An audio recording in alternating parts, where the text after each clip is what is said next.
كل شيء كيعرف ان الصحه بوحدها في البلاد خصها انتخابات خاصه بها. الناس كيدخلوا الصحه سلام المستشفيات وكيخرجوا منها بملف طبي فيه بيانات على امراض كيتصابوا بها عاده غير الحيوانات، وكاين اللي كيخرج ديريكت للمقبره. المستشفيات العموميه عندنا هي اللي خص تنزل فيها بعثات حقوقيه دوليه، ماشي السجون ولا مراكز الاعتقال. الناس مجبده في الكولوارات كتنين وما كاينش حتى شي جهاز خدام من غير شي بوصه خلاو فرنسا من ايامات الحنايه، بحيث كل شيء اختفى مع المقوصه الصحاح ديال القطاع.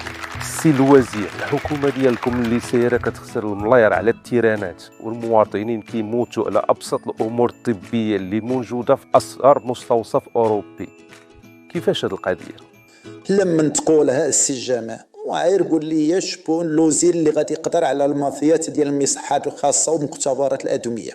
اقسم لك بالله يا كان وزير وما انا ما معروفش كنبقى واحد غير مع السيكوريتي بيبان السبيطارات. الناموسيات فيهم خرائط ديال البول غير مقروءه، وتحت منهم المشاش والدين وربما تيولدوا في ظروف احسن من الحامله. السويسي نهبوه، المعدات كلها طارت بقى غير الكركاس، والاجهزه اللي فلتت كيديروا ليها السابوطاج باش تكسر ويمشي المريض بالزز يعطي راسو للجزاره في القطاع الخاص اللي ما كيميزوش ما بين القرطع وما بين القصم ديال ابو قراط. ما كاين غير جزر. فاش غادي يتعالجوا هذا الشيء مع علي الوزير؟ انا راني قلت لمدام سلوى راني كنعرف غير نسيني اشنو بيني وبين شي صحه ولا مستشفيات ولا بوكليب الكحل.